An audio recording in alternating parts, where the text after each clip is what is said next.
Está aí, Mateus capítulo de número 15, versículo de número, capítulo 18, versículo de número 15. Vamos fazer a leitura nesta noite. O texto da palavra de Deus diz: então, se o seu irmão pecar contra você, vá e a sós com ele, mostre-lhe o erro. E se ele ouvir, você ganhou o seu irmão. Mas se ele não ouvir, leve-o consigo mais 2 ou 3 outros, de modo que qualquer acusação seja confirmada pelo depoimento de 2 ou 3 testemunhas. Se ele se recusar a ouvi-los, conte à igreja. E se ele se recusar a ouvir também a igreja, trate-o como um gentio, como um pagão ou publicano. Digo-lhes a verdade: tudo o que vocês ligarem na terra será ligado no céu, tudo o que vocês desligarem na terra também será desligado no céu. Também lhes digo que se 2 de vocês concordarem na terra em qualquer assunto sobre o qual pedirem, isso lhes será feito por meu Pai que está nos céus.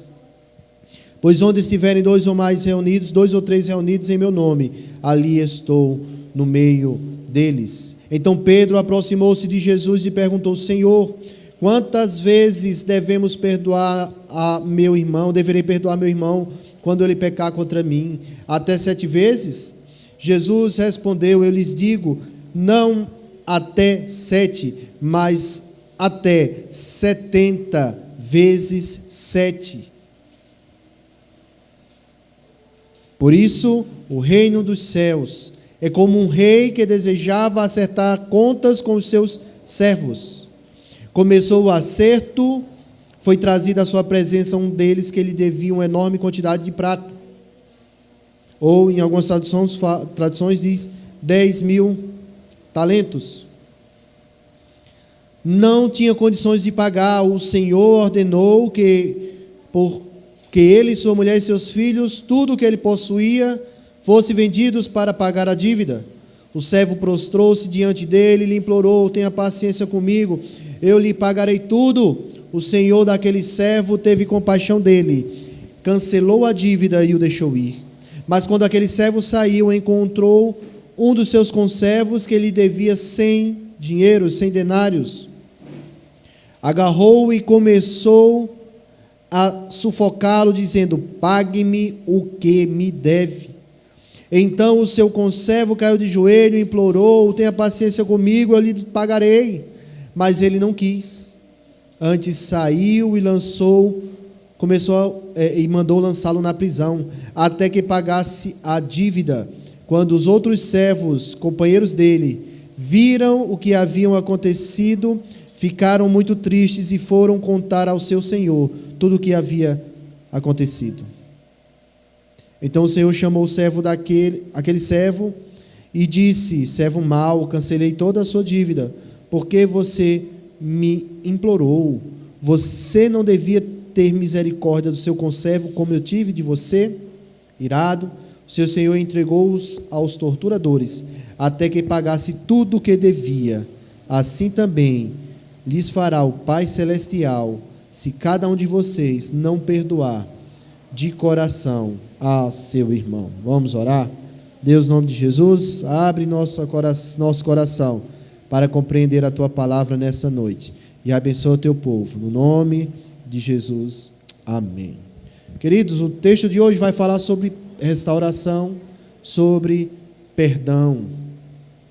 Nós estamos, irmãos, nesse texto de Mateus, e essa parte que nós temos estudado no capítulo 18, fala sobre as relações que há entre aqueles que fazem parte do reino dos céus, daqueles que fazem parte dessa comunidade do reino, dessa comunidade de salvos.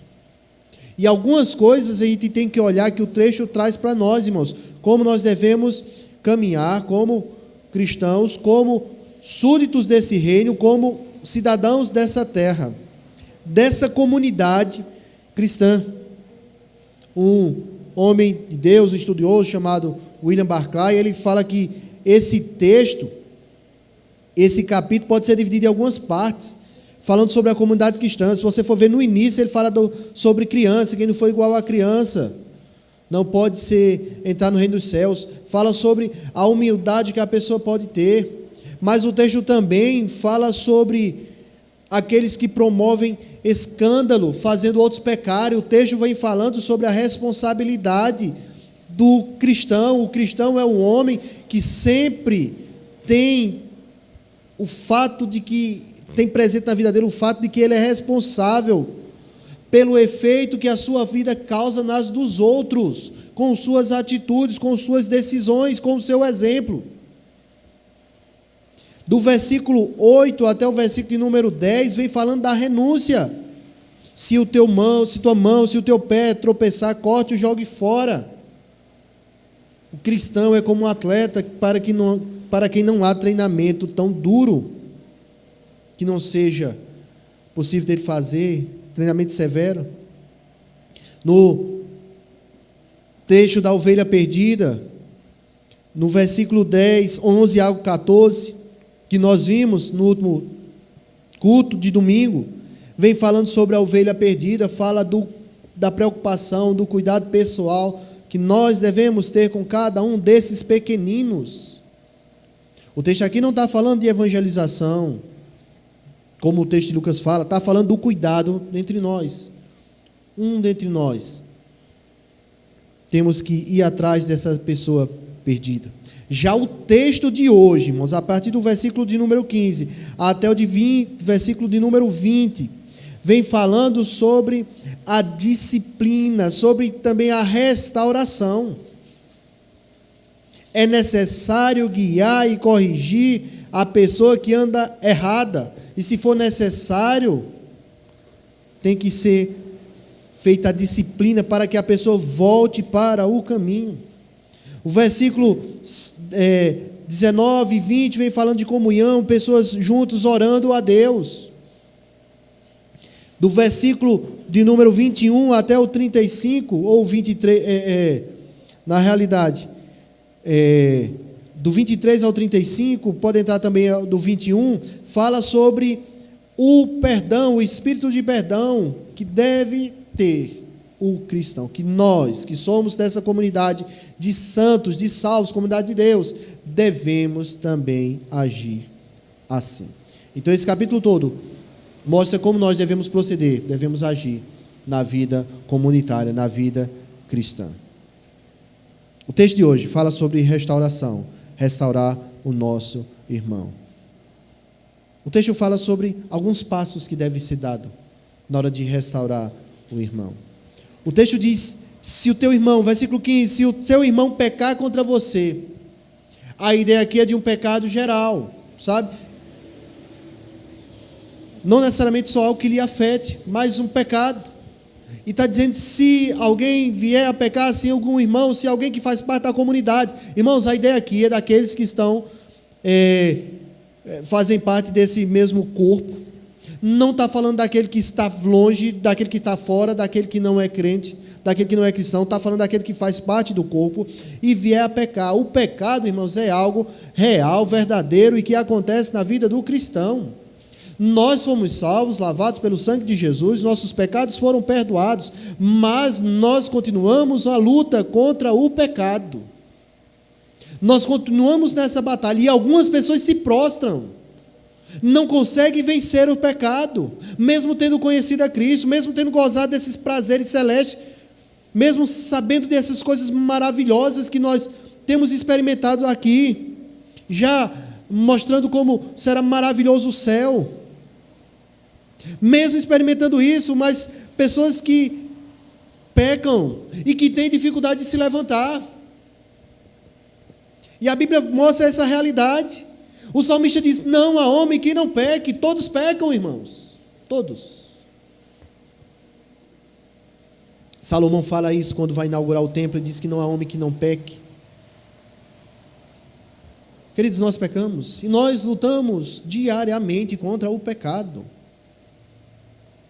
Estávamos ministrando aula semana passada lá na sede, e falando sobre um determinado tema, e mostra, a pessoa que foi salvo por Cristo, Ela foi salva, transformada, sim, mas ela vai continuar as suas lutas contra o pecado. E vai ter momento, irmãos, que algumas dessas pessoas, alguém entre nós pode cair e ter dificuldade de se levantar. Pecar, todos pecamos, e devemos pedir perdão a Deus, sabe? Mas alguns vão ter dificuldade. O pecado é algo que nos aflige, irmãos, está muito próximo de nós. Tiago diz, no capítulo 1, versículo 14, cada um, porém, quando é tentado pelo seu próprio mau desejo, há em nós esse desejo natural da nossa natureza de querer o pecado. E se nós alimentarmos, irmãos, nós vamos trilhar esses caminhos de pecado.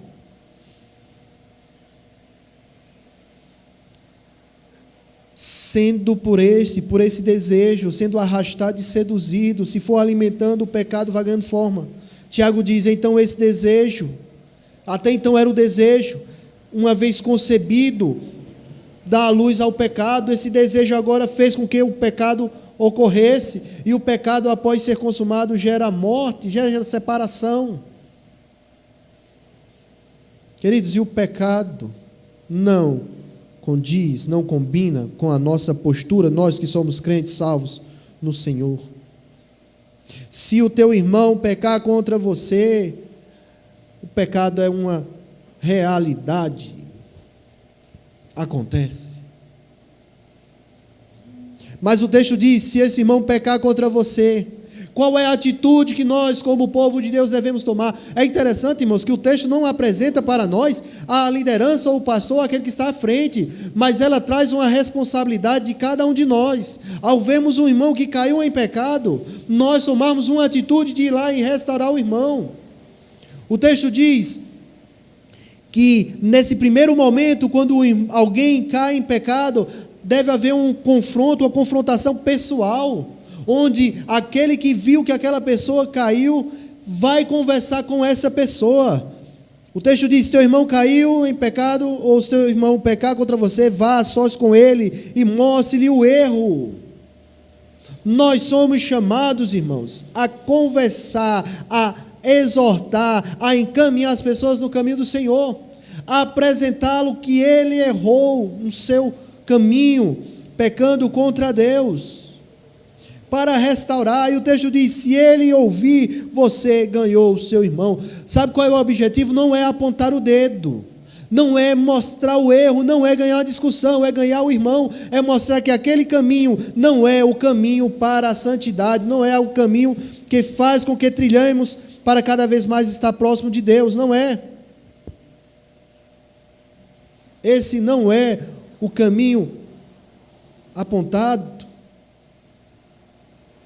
de querer ganhar discussão ou de querer envergonhar, mas sim de mostrar que aquela forma daquele irmão agir não condiz com o homem de Deus, a mulher de Deus, o santo de Deus agir. Mas a forma de falar, irmãos, também é importante. Deve ser falado em amor. Paulo, escrevendo aos Efésios, capítulo de número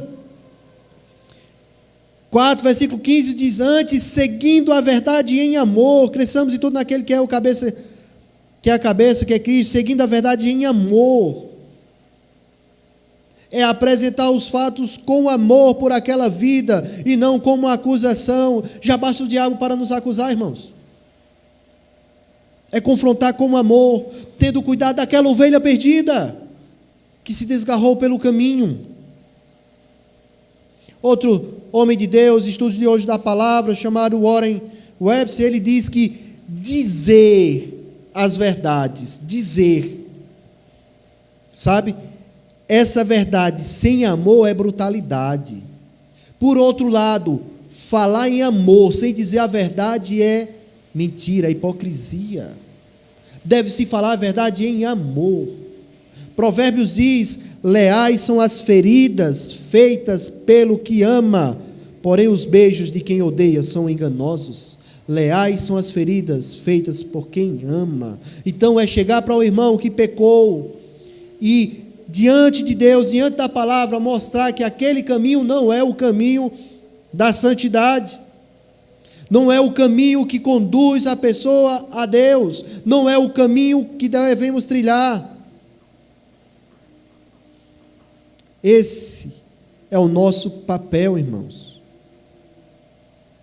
A ideia aqui, irmãos, é de uma conversa em particular e não colocar as coisas públicas para que as pessoas saibam, mas sim é chamar aquela pessoa em particular e dizer: se ele te ouvir, você ganhou o irmão.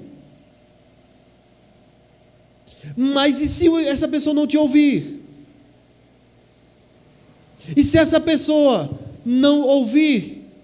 Aí o texto prossegue, olha o que diz o versículo 16: mas se ele não ouvir, ou seja, houve aquela confrontação pessoal, houve aquela conversa onde se apresentou o que deveria ser o caminho que ele está trilhando, o que é o errado, o que ele pecou, e essa pessoa não quis ouvir, ela está dura no seu coração, nas suas escolhas. Agora, esse momento já é de confrontação, levando testemunhas perante outras pessoas.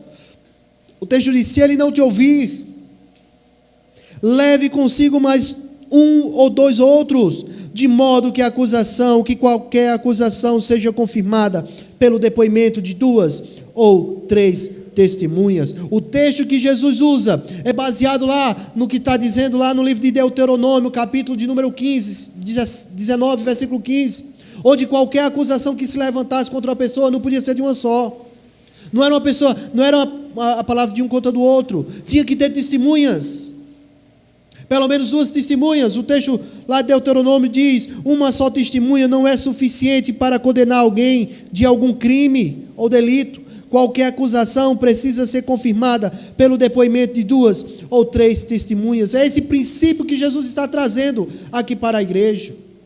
Paulo lá, escrevendo aos Coríntios, segunda carta, diz: essa é a minha terceira visita a vocês, toda questão precisa ser confirmada pelo depoimento de 2 ou 3 testemunhas. Então agora, se aquele irmão não ouviu, deve ter uma confrontação entre algumas pessoas, irmãos mais chegados. Sabe o que pode acontecer, irmãos? Talvez você não entendeu bem, aquela pessoa que conversou primeiro com aquela pessoa que pecou, com o irmão que está errante em seu caminho, talvez não compreendeu bem a questão, talvez tenha entendido errado, e agora 2 ou 3 testemunhas fica mais fácil de fazer um juízo, das pessoas pensarem da melhor forma, aconselhar da melhor forma, entender melhor o caso. Todo jeito, a Bíblia, irmãos, está preservando aqui aquele irmão que pecou, porque o objetivo é ganhá-lo, trazê-lo de volta para o caminho, e não expor o pecado, não expor a culpa dele. Chama 2 ou 3 testemunhas. A questão aqui, irmãos, não é gerar fofoca, é tratar o pecado de uma forma bem discreta, não de uma forma pública. É resgatá-lo, é restaurar a comunhão àquela pessoa que pecou, aquela ovelha perdida que se desgarrou. E são os passos, irmãos, para a restauração. Mas pode acontecer, irmãos, que aquela pessoa está tão presa em si ao seu pecado, com o coração tão duro e obstinado. Mas Jesus mostra que a igreja deve ter tolerância, deve amar, perdoar, estar acompanhando aquele irmão, e se aquelas testemunhas não resolverem, aí Jesus diz, versículo de número 17, se ele se recusar a ouvir, olha, ele se recusou a ouvir uma pessoa, ele se recusou a ouvir um grupo de pessoas, 2 ou 3 pessoas que foram até aquele irmão, e aconselhando: saia dessa vida, abandone esse pecado, porque esse não é o caminho de Deus para a sua vida. E se ele se recusar a ouvi-lo, conte à igreja. Porque a ideia é de que a igreja agora vá até ele e diga: irmão, acorda, abre os olhos, esse não é o caminho para se trilhar. Esse não é a forma que se deve tomar. Isso não é a vontade de Deus para a sua vida. A igreja também tem essa responsabilidade, irmãos, e esse poder de chegar junto e dizer: irmão, acorda, nós estamos zelando por tua alma. Nós não queremos ver você jogado às lamas, às traças. Nós não queremos ver você longe dos caminhos do Senhor. A ideia, irmãos, é trazer de volta, é restaurar a comunhão. Deus não nos abandona, a igreja não deve abandonar os seus feridos. Há um dizer, irmãos, que infelizmente é verdade, e nós queremos orar, pedir a Deus que não seja realidade entre nós, é que diz que a igreja é o único exército que abandona o seu soldado ferido. Quantos de nós não abandona? Aquele não tem mais jeito, aquele não quer nada. Ao invés de lutar com aquela pessoa. Mas nós vamos ver, irmãos, que vai ter um momento que a igreja vai lutar de uma forma mais dura. Mas a ideia é com todo amor e mansidão, exortando aquela pessoa. Percebe, irmãos? Foi uma pessoa sozinho conversar com aquele pecador, aquele irmão que errou. Foi agora um grupo, 2, 3 pessoas. Foi uma equipe, foi toda a igreja. É toda a igreja que está zelando por aquele irmão. E essa abordagem, tanto de individual, do grupo, como a igreja, tem que ser de uma forma em mansidão, em amor. Paulo, escrevendo aos Gálatas, capítulo 6, versículo 1 e 2, ele diz: irmãos, se alguém for surpreendido em algum pecado, vocês que são espirituais deverão restaurá-lo com mansidão. Cuide-se, porém, para que cada um, para que também não sejam tentados, levem as cargas pesadas uns dos outros e assim cumpram a lei de Cristo.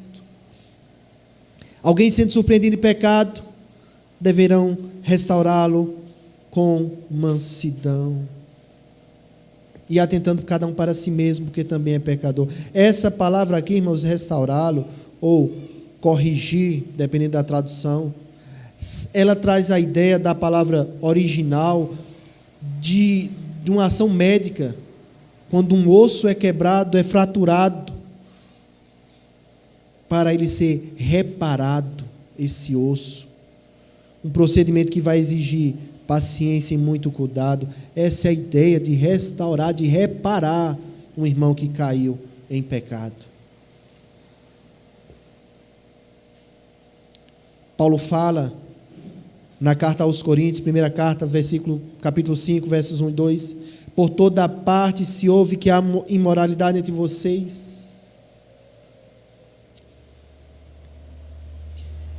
que não ocorre entre os pagãos, a ponto de alguém de vocês possuir a mulher do seu pai.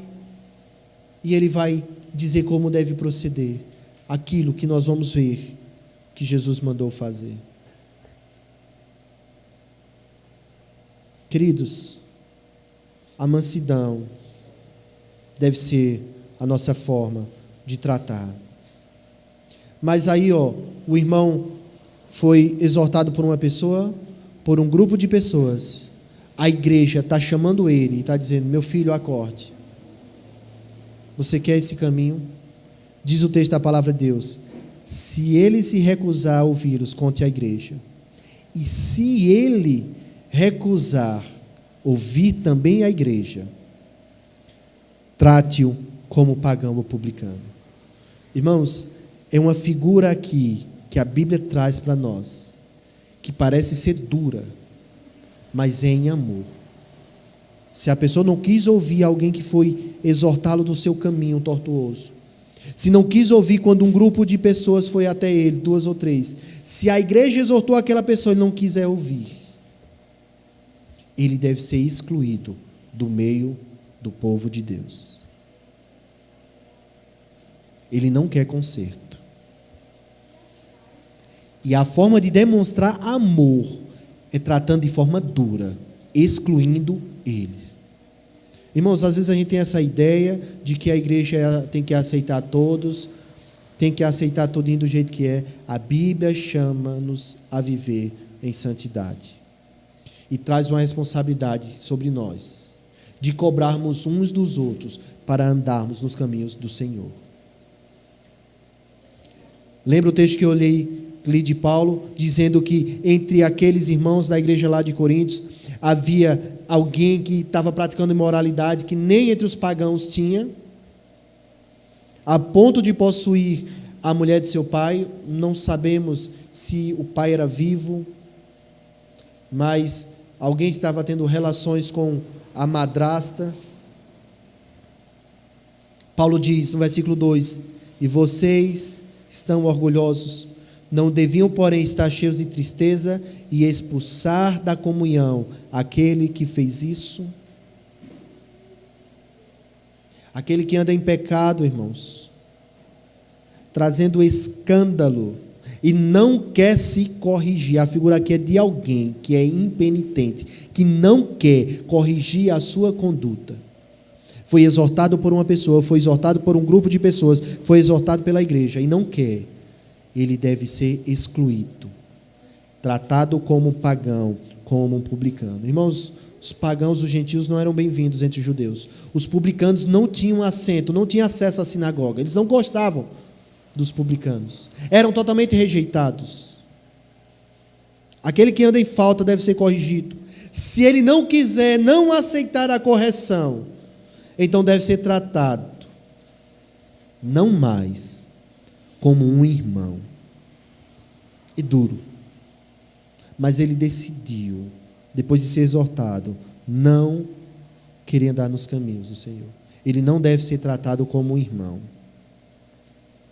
mas como um pagão, alguém que não tem a Cristo. Deve ser excluído da comunhão, mas não vai ser abandonado e não será odiado.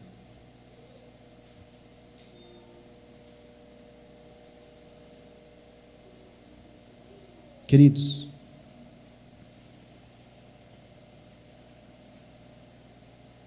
para um homem, um dos estudiosos da palavra de Deus, William Hendrickson, ele fala que a ausência de disciplina na igreja é uma desgraça. Uma ausência de disciplina é uma desgraça para qualquer igreja. Deve haver normas concernentes à fé e à conduta cristã. Nós procuramos andar em santidade, irmãos. Por isso, aqueles que cometem pecado devem ser chamados à correção do seu fato. Todos nós pecamos, irmãos, e temos pecados que são questões bem íntimas, bem pessoais, que não vêm a público. Nós devemos pedir perdão a Deus de fato.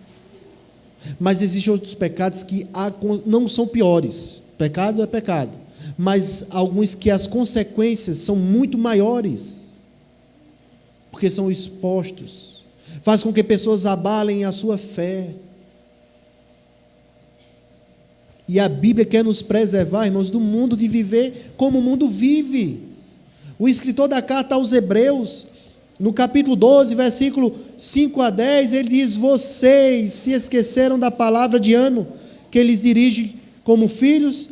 Filho meu, não despreze a disciplina do Senhor, nem se magoe com a sua repreensão, pois o Senhor disciplina a quem ama e castiga a todo aquele a quem aceita como filho. Suporta as dificuldades, recebendo-as como disciplina.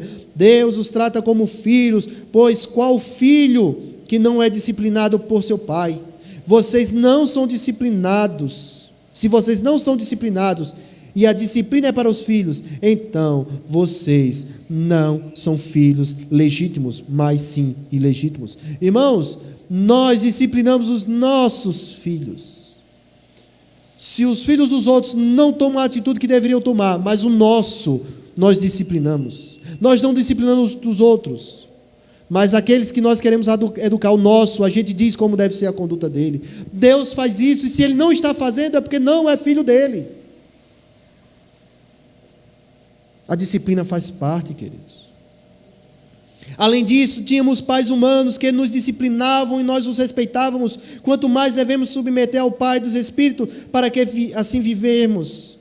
Nossos pais nos disciplinavam por um período curto, segundo lhes parecia melhor, mas Deus os disciplina para o nosso bem, para que participemos de sua santidade. A disciplina, irmãos, que vem de Deus, é para nós não sermos confundidos com o mundo, é para nós não andarmos no caminho do mundo, é para nós vivermos em santidade, participarmos de sua santidade.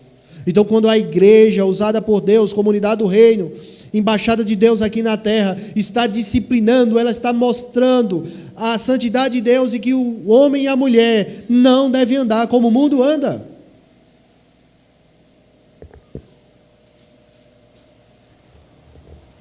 Não é fácil, irmãos. E muitos de nós não querem aceitar a disciplina, se submeter ao que a Bíblia nos manda. Jesus escreve suas cartas às igrejas, lá no Apocalipse, às 7 igrejas da Ásia. E uma das igrejas, a igreja de Laodiceia, gente, ele não está falando a pessoas que não conhecem a ele não está falando de pessoas que não têm uma vida diante de Deus, ele está falando de igreja, ele está mandando carta para uma igreja, não é para um mundo, não é para um bar, é para uma igreja. E ele diz que está ao ponto de vomitar aquela igreja. E ele diz: eu repreendo e disciplino aqueles a quem amo. Sê, pois, diligente e arrependa-se. E ele diz: eu estou à porta e bato. Se alguém ouvir a minha voz e abrir a porta, entrarei, cearei com ele e ele comigo. A gente usa muito esse texto, né, para evangelizar, né? Jesus está à porta e bate, quem ouvir a minha voz, eu entrarei e cearei com ele. Mas isso ele falando para uma igreja, para o povo dele. Talvez seja um caso como esse aqui, ó. Jesus usando uma pessoa, usando um grupo de pessoas, usando a própria igreja como um todo para disciplinar. Está batendo a porta para que aquela pessoa abra. Um quadrado. Gilberto está ali entendendo. Um quadrado, Gilberto. Um quadrado. Tenta fazer um quadrado. E aí, irmãos, se a igreja agir assim, disciplinando, corrigindo, olha o que Jesus fala, versículo 18 a 20. Digo-lhes a verdade, que tudo o que ligarem na terra será ligado nos céus, e tudo o que desligarem na terra será desligado nos céus. Ele vai falar da importância dessa unidade. Também lhes digo que se 2 ou mais concordarem na terra em qualquer assunto sobre o que pediram, isso lhes será feito por meu Pai que está nos céus. Pois onde estiverem reunidos 2 ou 3 em meu nome, ali estou no meio. Percebe que o contexto aqui está falando de disciplina. Se a igreja disciplinar, se a igreja excluir, se a igreja desligou alguém está de fato sendo desligado do céu. E nesse aspecto aqui, nesse contexto, na disciplina, Deus está dizendo que ela é válida, é ligado na terra, ligado no céu, ligado na terra, desligado no céu.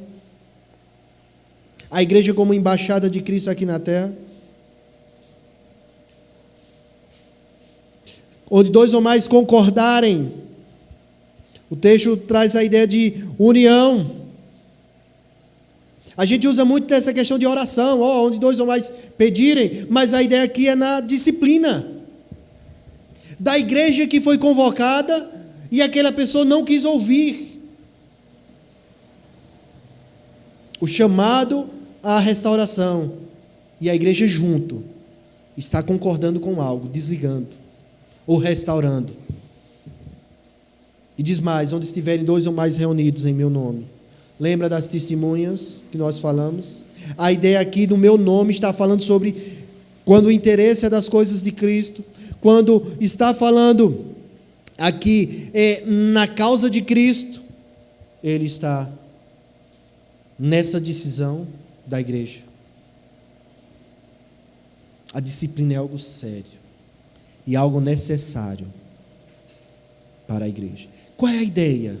É de restauração daquele que pecou para voltar aos caminhos do Senhor.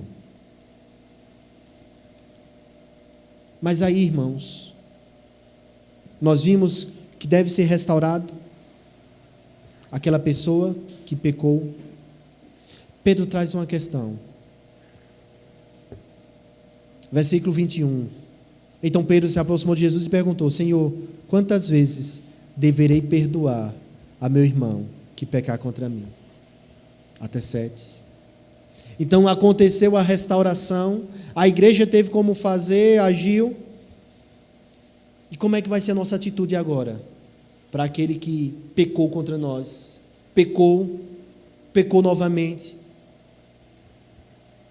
Havia um entendimento, queridos, entre os judeus, que era até admissível, tolerável, ofertar o perdão até 3 vezes. A maior forma de arrependimento era, de pedir perdão, era se arrepender da sua conduta. Mas eles entendiam que até 3 vezes era suficiente, era admissível. Pedro vai além, Pedro diz: e se alguém me pecar contra mim 7 vezes? Qual é a resposta de Jesus? Jesus diz, versículo 22,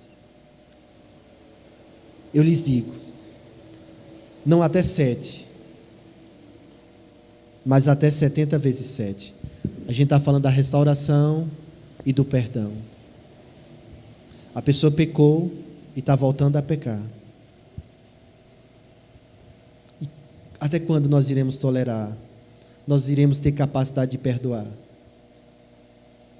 Jesus diz, não 7 vezes apenas, mas 70 vezes 7. Ele não estava dizendo que era 490 vezes para perdoar. Ele está falando aquilo bem diferente, irmãos, do que Lameque, um descendente de Caim, falou. A Bíblia fala que Caim mata Abel, e Caim, ele vai para algum lugar, Deus permite, na sua misericórdia, na sua graça, que ele vá para algum lugar, e bota uma marca em Caim, e Caim diz que aquele que o matar vai ser vingado ou castigado várias vezes.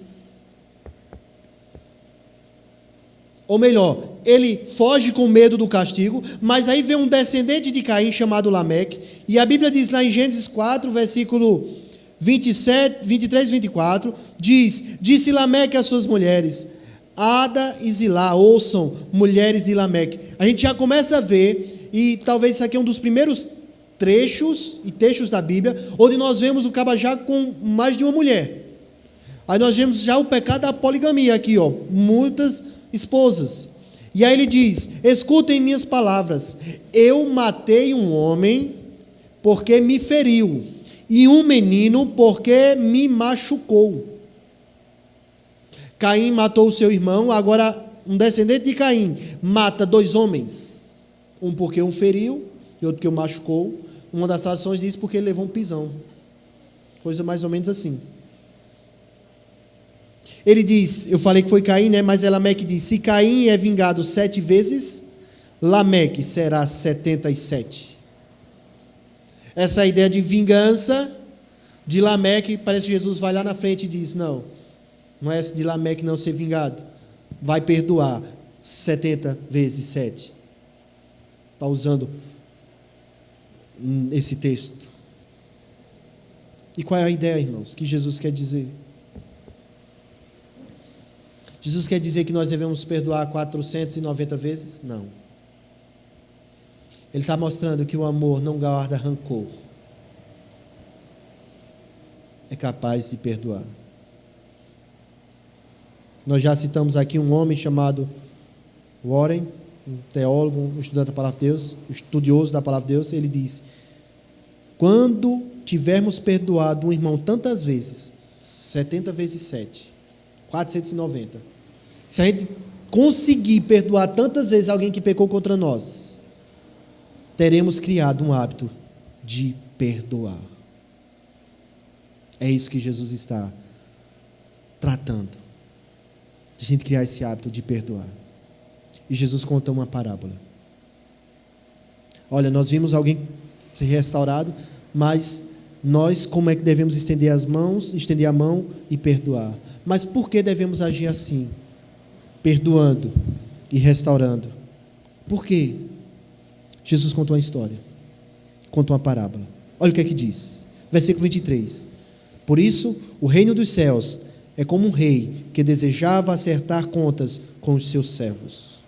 Lembra muito aquela parábola dos talentos, né? Que a um deu 10, a outro deu 5, outro texto diz que a um deu 5, outro deu 2, a outro deu 1, conforme a capacidade de cada um. Traz essa ideia de um rei, de alguém, um senhor, um chamado suzerano. Ele distribui alguns bens para os seus oficiais, não é para qualquer pessoa, é para os seus oficiais. Alguns entendem que são como aqueles prefeitos que nós vemos, aqueles líderes que nós vemos lá em Daniel, os sátrapas. E diz, quando começou o acerto, porque ele tinha distribuído, foi trazido à sua presença um que lhe devia uma enorme quantidade de prata. Na minha versão diz assim, mas talvez na versão mais antiga fale em 10.000 talentos. 10.000 talentos. Essa pessoa que devia 10.000 talentos, e eu vou te explicar daqui a pouco, foi chamada à presença do rei. Como não tinha condições de pagar, esse rei, esse senhor, ordenou que ele, sua mulher e seus filhos, tudo que ele possuía, fossem vendidos para pagar a dívida, para abater. O servo se prostrou diante dele, implorou, tem paciência comigo, eu te pagarei tudo. Qual foi a atitude daquele senhor? O senhor daquele servo teve compaixão dele e cancelou a dívida e o deixou ir. O que quer dizer isso? 10.000 talentos. Naquela época, a arrecadação dos tributos da região da Palestina, anualmente, dava em torno de, isso por ano, 800 talentos. Imagine se a arrecadação de imposto de Campina Grande. Imagine a arrecadação do imposto do Brasil. Naquela região, arrecadava-se anualmente 800 talentos. Quantos talentos o homem devia ao Senhor? 10.000. Nessa época, na época que reinava o governador Herodes Agripa, da família dos Herodes, ele recebia anualmente 200 talentos. 200 talentos. Um operário, uma pessoa comum em toda a sua vida, poderia juntar, sem gastar nada, toda a sua vida, 10 talentos. Um oficial, um sátrapa desse homem aqui que recebeu talentos, em toda a sua vida, sem gastar nada, ele poderia juntar 1.000 talentos. Sabe o que são 10.000 talentos? Para um dos comentaristas, é aproximadamente 174 toneladas de ouro. Sabe o que é que isso daria? O ouro hoje, ou pelo menos na base de 2019, está custando a grama do ouro, a grama, R$ 306,36 a grama. Sabe quanto é um quilo de ouro? Um quilo de ouro, R$ 306.350, ou 306.360 reais o quilo do ouro. Sabe que se fosse a gente converter para o real aquilo que ele devia, baseado nessa questão do talento, daria, dos 10.000 talentos, daria 53.306.640 reais. As loterias aí sorteiam um prêmio grande, talvez chegue a isso, né? 50 milhões e tal. Era o que aquele homem devia. Era dinheiro ou não era? Era muito dinheiro, ele vivia várias vidas e não tinha como pagar aquilo. Ele poderia viver muitas e muitas vidas e não tinha como pagar a dívida dele. E sabe o que aquele homem, para que ele devia, fez? Ele perdoou essa dívida. Demais, e se a gente fosse colocar agora, corrigindo, os 53 milhões, né, segundo esse cálculo que eu fiz, aquele homem perdoou. Se ele fosse agir com justiça, aquele rei deixaria ele preso até pagar tudo o que podia, pelo menos para diminuir a dívida. Mas aquele rei agiu com misericórdia e perdoou o que ele devia. Sabe o que é que esse homem fez, esse homem que teve a dívida perdoada de 10 mil talentos, desse valor tão grande? Diz a Bíblia, olha, versículo de número 28, aquele servo saiu e achou alguém que trabalhou para ele, achou um dos seus conservos, que no caso devia 100 dinheiros, 100 denários, agarrou e começou a sufocá-lo, dizendo, pague o que me deve. Então o seu servo caiu de joelhos e implorou, tenha paciência comigo, e eu lhe pagarei. Mas ele não quis, antes saiu e mandou-o lançar na prisão, até que pagasse. Você sabe o que representava um denário? Um denário era a diária de um trabalhador. Digamos, hoje, vamos colocar a mão de obra quanto? 100 reais? A mão de obra de um pedreiro? Eu sei que encontra um pouco mais, encontra um pouco menos, né? Mas vamos botar 100 reais? Uma diária de um trabalhador sai menos do que isso. Mas vamos botar a diária de um pedreiro? 100 reais? 100 denários era 100 diárias. 100 dias trabalhado. Um terço de um ano. Daria 10 mil reais. Era um terço de um ano. 100 dias trabalhados.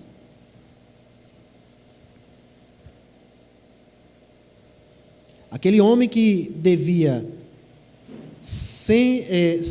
10 mil talentos, um talento era o equivalente a 6 mil denários. E ele foi perdoado de 10 mil talentos. Um talento é 6 mil denários. Aí alguém devia a ele 100 denários. Ele foi perdoado 6 mil vezes 10 mil, ou seja, 60 mil dinheiros ou denários ele foi perdoado, e alguém devia a ele 100 denários. O que é que ele fez? Você vai ter que me pagar. Não agiu com misericórdia, não agiu com graça, no sentido de dar aquilo que a pessoa não queria, não podia e não merecia, mas agiu com justiça. Sabe o que aconteceu?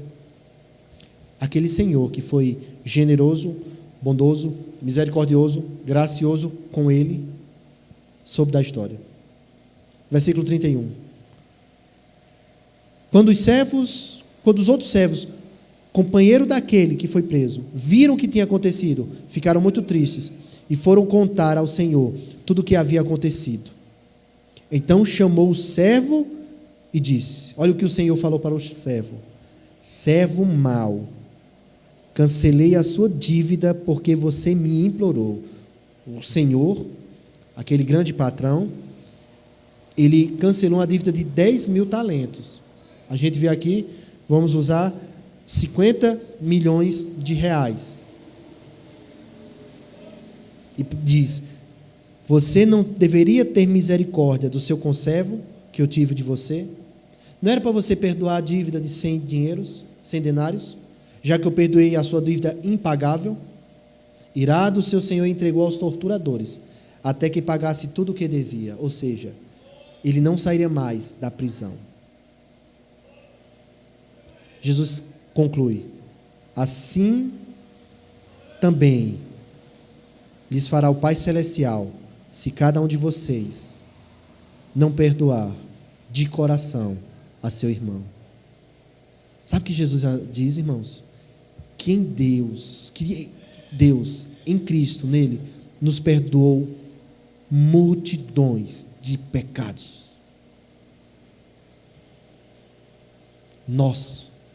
E por vezes a gente não quer perdoar alguém que nos ofendeu. E nós estamos agindo como aquele homem que teve sua dívida milionária perdoada, mas não quis perdoar aquele que devia pouco a ele. Pense nos pecados que você já cometeu. Pense a quantidade de pecados. Mentir. Pensar mal. Quantas vezes a gente não pensa mal? Passa uma pessoa, a gente já pensa mal daquela pessoa. Às vezes nem conhece. A gente diz que a pessoa não presta, a pessoa é besta, não quer aquilo outro. Nem conhece. O julgar os outros. O falar. O se irritar, o não ter paciência. O não ser manso. O ser incrédulo, não confiar em Deus é pecado. Quantas disso a gente não passou, irmão? O saber fazer o correto e não fazer é pecado. Quantos pecados você já cometeu e foram perdoados por Cristo? E quando uma pessoa nos ofende, às vezes a gente não quer perdoar. Percebe que Jesus diz que aquela conta para Pedro 490 vezes. Ou seja, perdoar enquanto a pessoa pecar e vir pedir perdão é para perdoar. Porque o nosso pecado já foi perdoado em Cristo. Multidões de pecados foram perdoados. E nós devemos perdoar a quem nos ofende. A oração do Pai Nosso é assim: perdoa as nossas dívidas, assim como temos perdoado a quem tem nos ofendido. Então é para Deus perdoar, porque nós perdoamos. Se nós não perdoarmos, irmãos, por que estamos pedindo perdão a Deus? Percebe a questão da restauração e do perdão? Nós, como povo de Deus, temos que perdoar e buscar aquele que caiu, indo lá e tentar resgatá-lo. Faz parte, irmãos. E não é fácil. Não é fácil.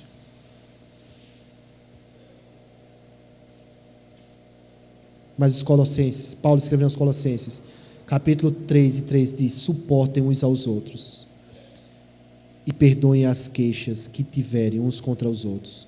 Perdoe como o Senhor lhes perdoou.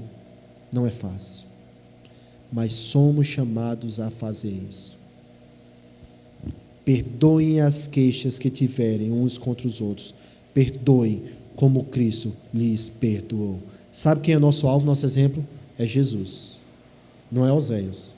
Eu tenho que dar exemplo para você, mas é Jesus. Se eu tenho dificuldade de perdoar, eu devo olhar para Jesus e ver que Ele me perdoou, que no momento de angústia e de dor, Ele olha para os seus opressores e diz: Pai, perdoa-lhes, eles não sabem o que fazem. Sabendo que os seus discípulos iam abandonar como abandonaram, a Bíblia diz que Jesus os amou até o fim. Gente, se fôssemos nós, sabendo que o pessoal ia trair, a primeira coisa é a gente já excluir o caba do grupo. Era ou não era? Sabendo que o caba é traíra, excluía logo. Jesus amou-os até o fim. Ele perdoou. Diante desse texto, irmãos, que nos chama a responsabilidade de restaurar o ferido, de perdoar aquele que realmente quer a correção. Queria que nós aplicássemos à nossa vida 3 coisas.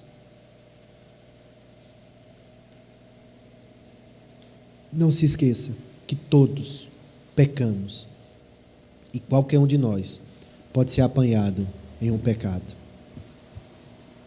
A Bíblia diz: quem pensa que está em pé, cuide, que não caia. Irmãos, Deus nos use para ser essa pessoa que levante o ferido, o caído. Mas se nós não tivermos cuidado, o caído pode ser nós. Por isso nós devemos estar nos alimentando com a palavra de Deus cada vez mais. Todos pecamos e qualquer um pode ser apanhado em um pecado. Nunca se ache um super crente, uma super crente. Mas entenda que você está de pé pela misericórdia de Deus e precisamos dessa misericórdia para continuarmos assim.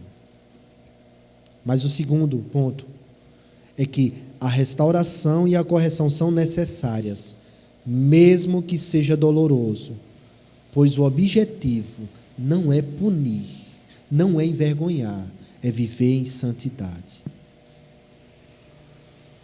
Restauração e correção. A disciplina faz parte. Sabe? E dói. Disciplinar em amor, porque a gente não queria ver aquilo sendo feito de forma errada, as pessoas andando no caminho errado para ser disciplinada, mas se faz necessário. E por último, é que somos chamados, eu e você, a ter um coração gracioso para perdoar, assim como Deus em Cristo demonstrou graça e nos perdoou. Um coração cheio de compaixão, cheio de misericórdia, da graça de Deus para perdoar. Porque nós fomos perdoados por Deus em Cristo Jesus. Isso é exigido de cada um de nós. E quem pode fazer isso, irmãos? O Espírito Santo de Deus. Porque isso não brota de nós. No nosso coração tem dor, tem amargura, tem ódio, tem desejo de vingança. Isso é o que brota de nós. E só quem pode mudar essa nossa natureza, só quem pode fazer a gente vencer esses pecados, é o Espírito Santo de Deus, nos santificando pela sua palavra, agindo em nós. Encerrar lendo o texto de Paulo aos Efésios, capítulo número 4, versículo número 32. Sejam bondosos e compassivos uns para com os outros, perdoando-se mutualmente, assim como Deus perdoou vocês em Cristo. Sejam bondosos e compassivos uns para com os outros, perdoando-se mutualmente. Irmãos, falha nós cometeremos, sabe?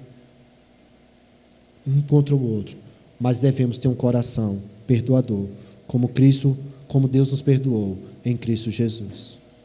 Que Deus tenha misericórdia de nós, que Deus nos dê graça, faça levantar sobre nós o seu rosto e nos dê a paz que nós precisamos para caminhar para a sua glória.